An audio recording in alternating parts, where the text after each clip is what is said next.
Harry Potter, Chapter 16, Through the Trap Door. In years to come, Harry would never quite remember how he had managed to get through his exams when he half expected Voldemort to come bursting through the door at any moment. Yet the days crept by, and there could be no doubt that Fluffy was still alive and well behind the locked door. It was sweltering hot, especially in the large classroom where they did their written papers. They had been given special new quills for the exam, which had been bewitched with an anti-cheating spell. They had practical exams as well. Professor Flitwick called them one by one into his class to see if they could make a pineapple tap dance across the desk. Professor McGonagall watched them turn a mouse into a snuff box. Points were given for how pretty the snuff box was, but taken away if it had whiskers. Snape made them all nervous, breathing down their necks while they tried to remember how to make a forgetfulness potion. Harry did the best he could, trying to ignore the stabbing pains in his forehead, which had been bothering him ever since his trip into the forest. Neville thought Harry had a bad case of exam nerves because Harry couldn't sleep. But the truth was that Harry kept being woken up by his old nightmare, except that it was now worse than ever because there was a hooded figure dripping blood in it. Maybe it was because they hadn't seen what Harry had seen in the forest, or maybe because they didn't have scars burning on their foreheads. But Ron and Hermione didn't seem as worried about the stone as Harry. The idea of Voldemort certainly scared them, but he didn't keep visiting them in his dreams, and they were so busy with their studying they didn't have much time to fret about what Snape or anyone else might be up to. The very last exam was History of Magic. 1 hour of answering questions about batty old wizards who had invented self-stirring cauldrons, and they'd be free for a whole wonderful week until their exam results came back in. When the ghost of Professor Binns told them to put down their quills and roll up their parchment, Harry couldn't help cheering with the rest. "That was far easier than I thought it would be," said Hermione, as they joined the crowds flocking out onto the sunny grounds.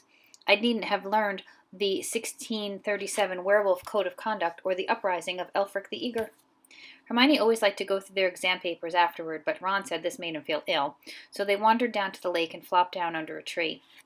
The Weasley twins and Lee Jordan were trickling the tentacles of a giant squid, which was basking in the warm shallows.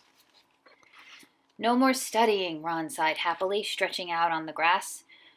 "You could look more cheerful, Harry. We've got a week before we find out how badly we've done. There's no need to worry yet." Harry was rubbing his forehead. "I wish I knew what this means," he burst out angrily. "My scar keeps hurting. It's happened before, but never as often as this." "Go to Madame Pomfrey," Hermione suggested. "I'm not ill," said Harry. "I think it's a warning. It means danger's coming." Ron couldn't get worked up. It was too hot. "Harry, relax. Hermione's right. The stone's safe as long as Dumbledore's around. Anyway, we've never had any proof Snape found out how to get past Fluffy. He nearly had his leg ripped off once. He's not going to try it again in a hurry. And Neville will play Quidditch for England before Hagrid lets Dumbledore down." Harry nodded, but he couldn't shake off a lurking feeling that there was something he'd forgotten to do, something important. When he tried to explain this, Hermione said, "That's just the exams. I woke up last night and was halfway through my Transfiguration notes before I remembered we'd done that one." Harry was quite sure the unsettled feeling didn't have anything to do with work, though. He watched an owl flutter towards the school across the bright blue sky. A note clamped in its mouth. Hagrid was the only one who ever sent him letters. Hagrid would never betray Dumbledore. Hagrid would never tell anyone how to get past Fluffy. Never. But... Harry suddenly jumped to his feet. "Where are you going?" said Ron sleepily. "I've just thought of something," said Harry. He had turned white. "We've got to go and see Hagrid now." "Why?" panted Hermione, hurrying to keep up. "Don't you think it's a bit odd," said Harry, scrambling up the grassy slope, "that what Hagrid wants more than anything else is a dragon? And a stranger turns up who just happens to have an egg in his pocket? How many people wander around with dragon eggs if it's against wizard law? Lucky they found Hagrid, don't you think?" "Why didn't I see it before?" "What are you talking about?" said Ron, but Harry, sprinting across the grounds towards the forest, didn't answer. Hagrid was sitting in an armchair outside his house. His trousers and sleeves were rolled up, and he was shelling peas into a large bowl. "Hello," he said, smiling. "Finished your exams? Got time for a drink?" "Yes, please," said Ron, but Harry cut him off. "No, we're in a hurry, Hagrid. I've got to ask you something. You know the night you won Norbert? What did the stranger you were playing cards with look like?" "Dunno," said Hagrid casually. He wouldn't take his cloak off. He saw the three of them look stunned and raised his eyebrows. "It's not that unusual. You get a lot of funny folk in the Hogshead. That's one of the pubs down in the village. Might have been a dragon dealer. Mightn't he? I never saw his face. Kept his hood up. Harry sank down next to the bowl of peas. What did you talk about with him, Hagrid? Did you mention Hogwarts at all? Might have come up, Hagrid said, frowning as he tried to remember. Yeah, he asked what I did, and I told him I was gamekeeper here. He asked a bit about the sort of creatures I look after. So I told him. And I said what I'd always really wanted was a dragon. And then, I can't remember too well because he kept buying me drinks.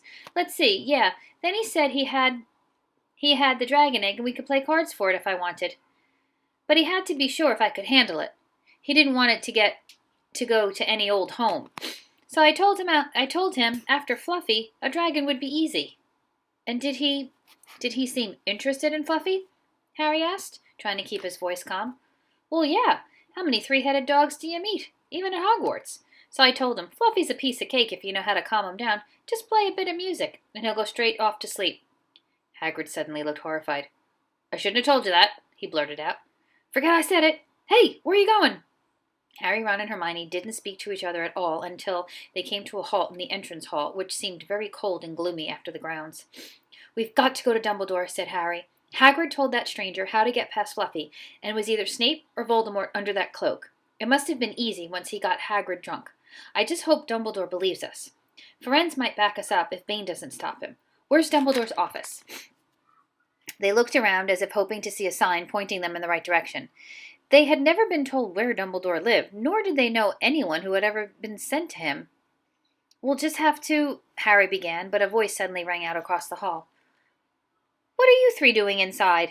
It was Professor McGonagall carrying a large pile of books. We want to see Professor Dumbledore, said Hermione, rather bravely. Harry and Ron thought. See Professor Dumbledore, Professor McGonagall repeated as though this was a very fishy thing they wanted to do. Why? Harry swallowed. Now what? It's sort of a secret, he said, but he wished at once he hadn't, because Professor McGonagall's nostrils flared. Professor Dumbledore left 10 minutes ago, she said coldly. He received an urgent owl from the Ministry of Magic and flew off for London at once. He's gone? Said Harry frantically. Now? Professor Dumbledore is a very great wizard, Potter. He has many demands on his time. But this is important. Something you have to say is more important than the Ministry of Magic, Potter? Look, said Harry, throwing caution to the wind.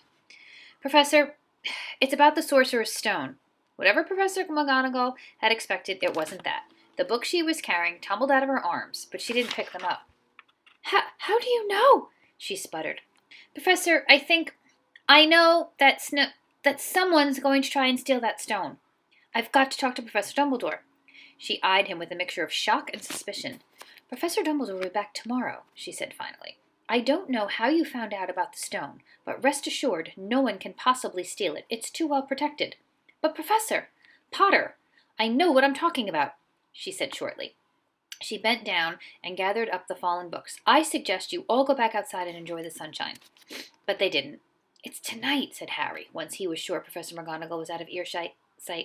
Snape's going through the trapdoor tonight. He's found out everything he needs, and now he's got Dumbledore out of the way. He sent that note. I bet the Ministry of Magic will get a real shock when Dumbledore turns up. But what can we... Hermione gasped. Harry and Ron wheeled around. Snape was standing there. Good afternoon, he said smoothly. They stared at him. You shouldn't be inside on a day like this, he said with an odd, twisted smile. We were... Harry began without any idea of what he was going to say. You want to be more careful, said Snape. Hanging around like this, people will think you're up to something. And Gryffindor really can't afford to lose any more points, can it? Harry flushed. They turned to go outside, but Snape called them back. Be warned, Potter. Any more nighttime wanderings, and I will personally make sure you are expelled. Good day to you. He strode off in the direction of the staff room. Out on the stone steps, Harry turned to the others. Right, here's what we've got to do, he whispered urgently. One of us has got to keep an eye on Snape. Wait outside the staff room and follow him if he leaves. Hermione, you'd better do that.